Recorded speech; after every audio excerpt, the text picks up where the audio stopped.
Good morning! Good morning po. Ano po dito? 10 o'clock. 10 o'clock ng umaga. Ayan po, tayo po na may magluluto ng Bicol Express. At ito po yung ating gagamitin. Ito po yung ating pork. Ayan, ginayat ko na po ang ating pork. Ating pong itutungtong para makita po yung ating pagluluto. Ayan. Tapos po, meron po tayong bawang, sibuyas,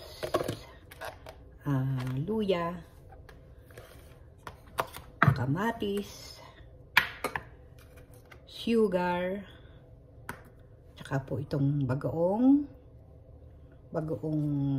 ginisang bagoong. Ito po iluto na. Tsaka po gata. Ayan, isa lang pong ating gagamitin. At saka po pepper, black pepper. At saka po ito pong ating sili. Ayan po, green na sili. Kasi wala po kaming red. Ayan, marami po kami green. Puro green ang aming sili. Kaya ito po, mag-umpisa na po ulit tayo magluto. Pinakita ko lang po sa inyo yung mga sahog. Kasi po ay matagal pong lutuin itong itong ating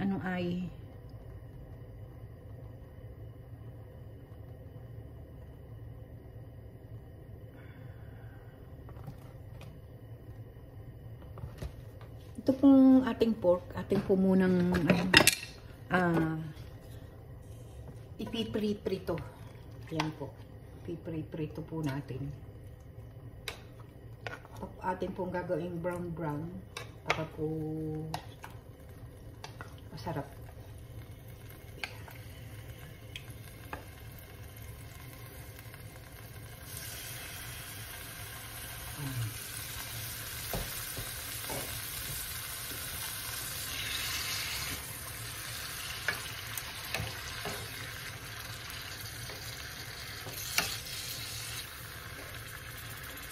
Yan.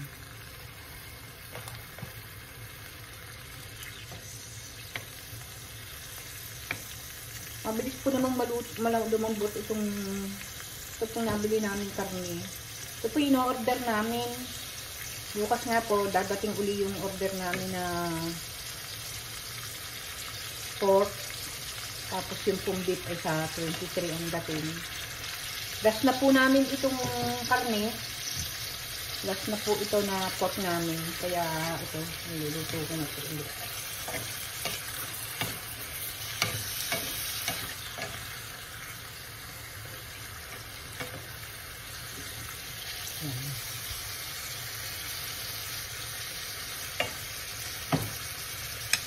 Lagyan po natin ng kaunting asin para po mga bango.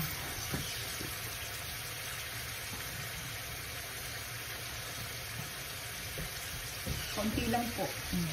Para po magkaroon siya ng lasa. Ayan. Ang gamit ko po ay Himalayan salt. Pababrownin lang po natin.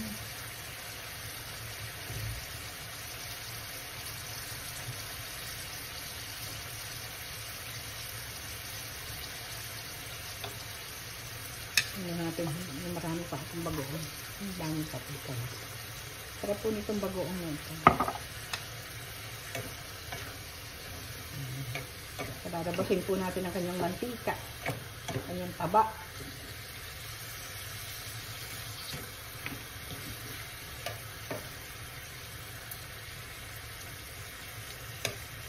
Paborito ito ng aking apons dyan.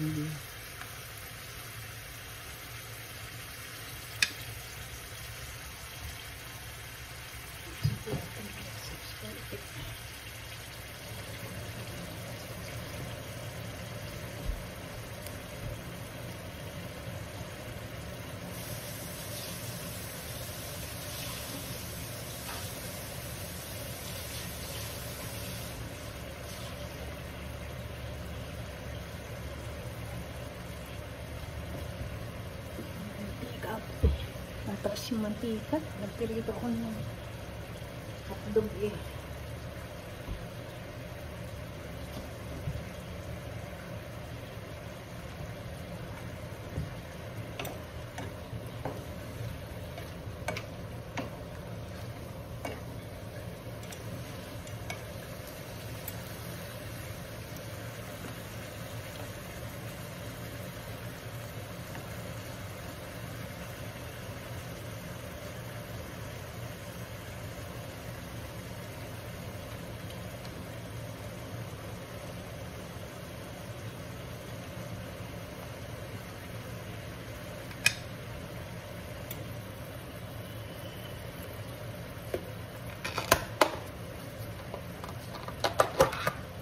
aming sibuyas ay inaano ko na. Aking pong pag naggawa po ay aking ginagamit. Ito po. Dito po ginagayat yung aking mga sibuyas, bawang, luya. Dito po. Yan, gaganyan lang po ninyo. Yan. Ito po yung na-i-charge. In-order ko po sa Timo. Kasi nahihirapan po akong mag-chop-chop ng gano'n na nasakit po aking balikat. Kaya, ayun po. Nagpa-order po ako kay sa anak ko. Sabi ko, kailangan ko yun. Pag po ako nagawa ko ng siomai, ng spring roll, kailangan ko ng maraming sibuyas. Diyan ko na po pinadadaan. Tsaka po yung mga bell pepper, mga celery. Diyan ko na po dinudurog.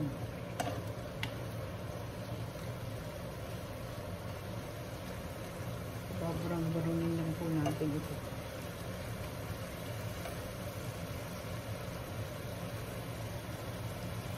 Maganda po pati yung baboy namin na o-order. Kasi po wala siyang amoy. Wala po siyang amoy. Pag bumili po kami sa grocery, meron po kaming natatagpuan na may amoy yung baboy. Parang barakong baboy. Ito po wala. Kaya doon po kami lagi na order ng ang mga karne. Meron din po kinukunan si Malo ng native chicken.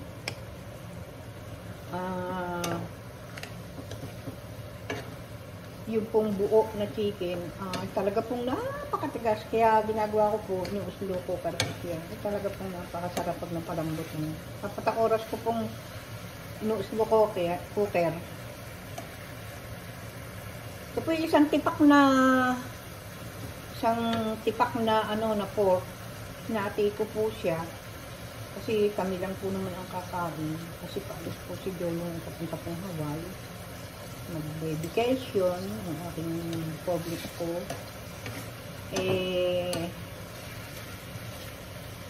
Kaya hinati ko po. Yung kalahati nito, ginawa ko pong lagyan ko pong listik Tagalog. Minarinig ko na po. Yung palalabas-labasin lang ang mga taba-taba nito. Kaunti po naman ang taba nito. Puro laman po ito. Tsaka ginagawa ko po sa baboy, naalis ko po yung balat. Para po hindi matigas. Hindi ko lang po inaalis yung belly. Kasi masarap po siyang pang-ihaw.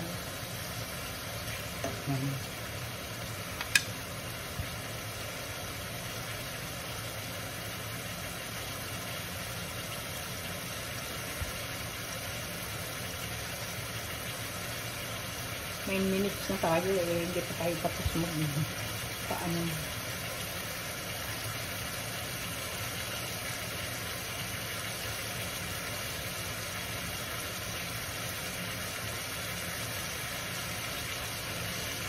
Nakapagluto na po ako ng almusal. Kapag almusal na yung ako ko.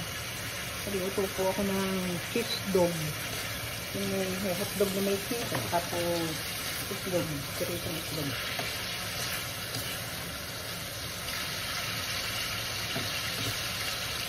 So, nagsain na din.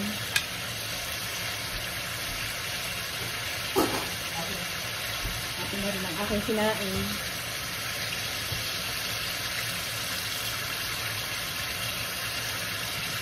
At po, silipag sila yung inyong nanay Claire ay okay magagawa ng pagpinta. Yung tapioca po kung nakita dyan. Gagawa po tayong pagpinta.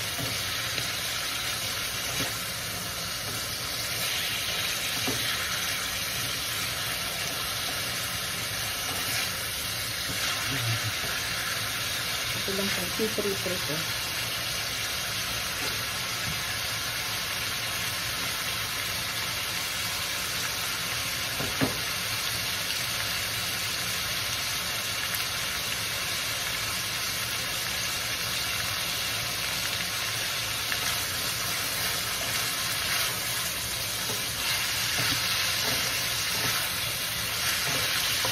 Kasama ko na po yung bawang para po mabango. Ayan, ang ating bawang. Para po sabay-sabay silang napiprito.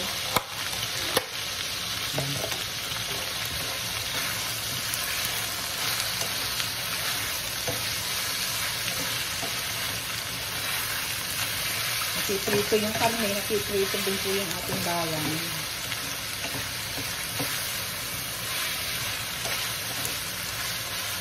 Lalagay na din po tayo ng luya para po maalis yung lansa. Ayan. Ito na siguro yun. Saka po paminta. Para mabango. Mabango ang ating ginigisa.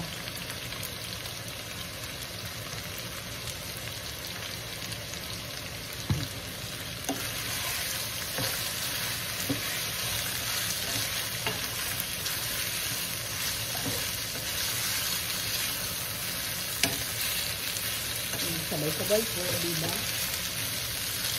Tumatamak pa po sa ating karne ang ating pong mga nilalagay na mga sahog. Lagyan din po natin ng sibuyas para po mabango.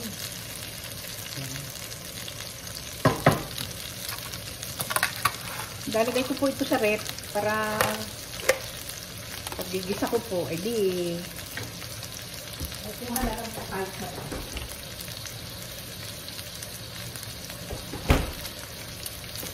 Tagal din pong maggayat. Ayan.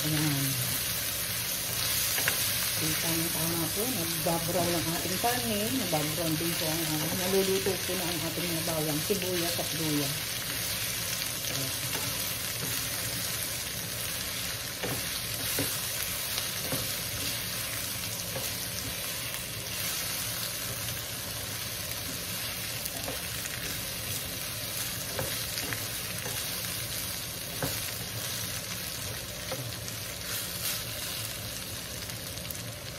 Bango.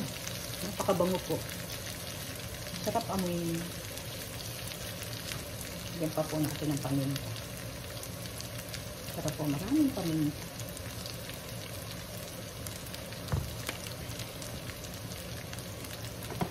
Ito muna.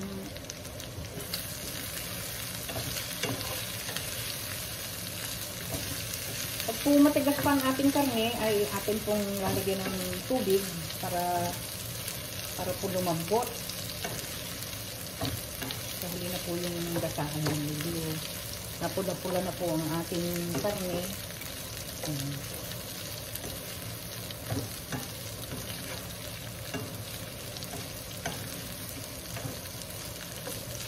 Yung po na mabagoong natin, pwede natin hindi na igisa o mamaya na kasi siya po iluto na. Ayan. Lagyan na po natin ang ating kamatis. Saka na po tayo sa kamatis kasi ang dami natin kamatis. Yung sili, mamaya natin ilalagay pagkalagay po ng gata para hindi siya masyadong mahalang na mahalang.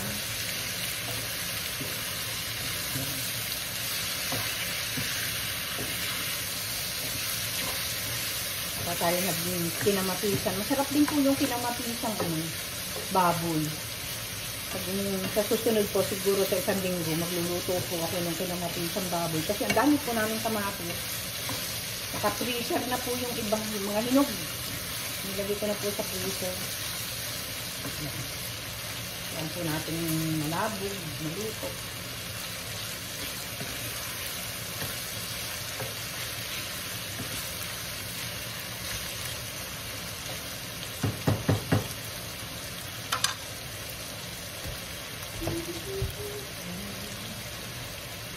Lalagyan na po natin ng bagoong para po dumasa sa ating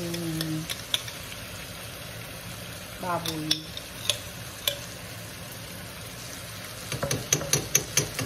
Mamataya muna ito. Baka po mapaalat. Bagay mayroon po tayong sugar na panglagay. Ayan.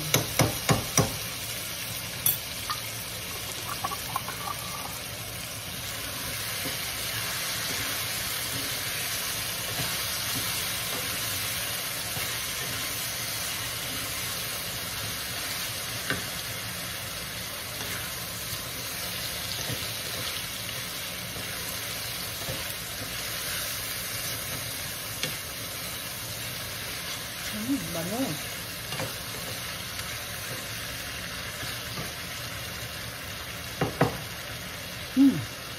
Takpan po natin para po malabog ang ating karne.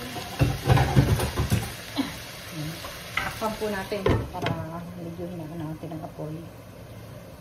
Lulutuin na po natin siya sa gata. Tingnan po natin kung malambot na yung karne.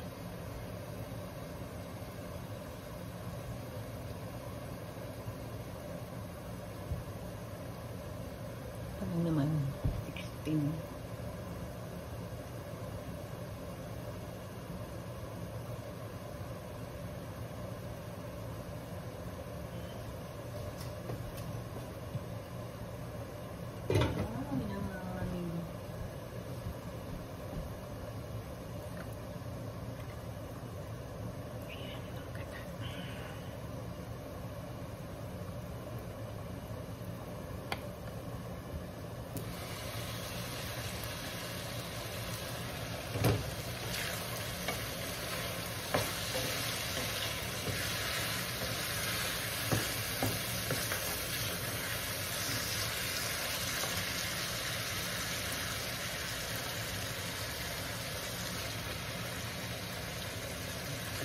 Na po ang karne. Lagyan muna natin ng kaunting sugar.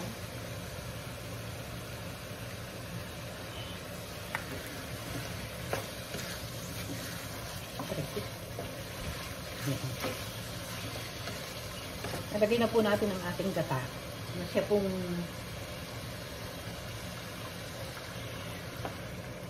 magluluto pa sa ating karne. Yan.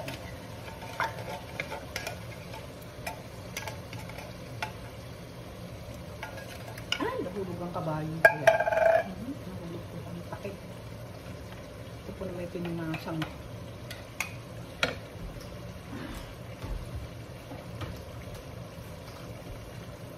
Ito pong saidin at sayang.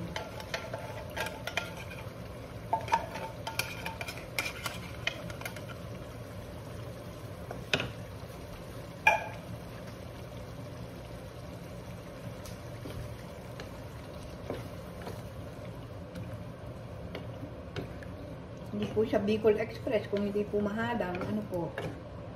Yeah, ito po, lalagyan na po natin ang sili.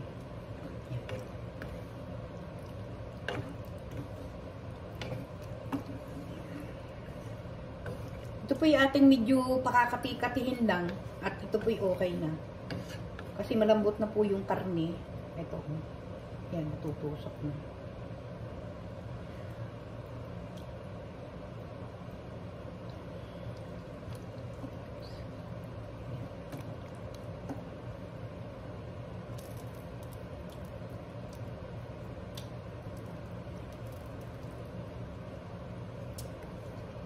Okay na po yung alat. Ayan. At yan po yung pakakatihin at yan po ay luto na.